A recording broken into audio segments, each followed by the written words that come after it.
If you own a plumbing, HVAC, or electrical company and you pay a top technician $35 an hour, billing them at $100 an hour probably feels profitable. In your head, you're keeping $65 an hour. That sounds like a 60% margin. That math is wrong. The first mistake is confusing wage with actual labor cost. A technician doesn't only cost you their paycheck. You're also paying payroll taxes, workers' comp, benefits, truck payments, gas, insurance, uniforms, tablets, and tools.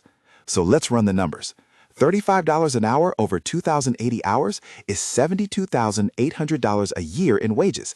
Add taxes and insurance, about $6,500, workers' comp, another $5,800, benefits, $7,200, truck and fuel, $12,000, tools and software, $3,600.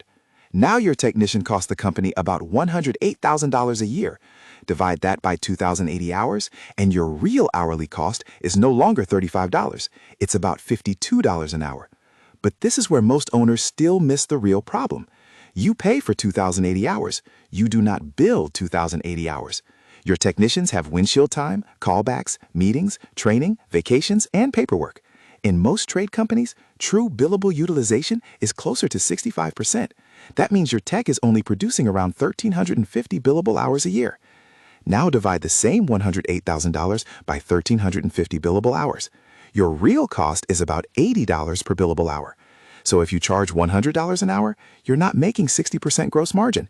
You're making 20% before office payroll, rent, marketing, dispatch, and bookkeeping. That's how companies stay busy, keep trucks rolling, and still lose money every month.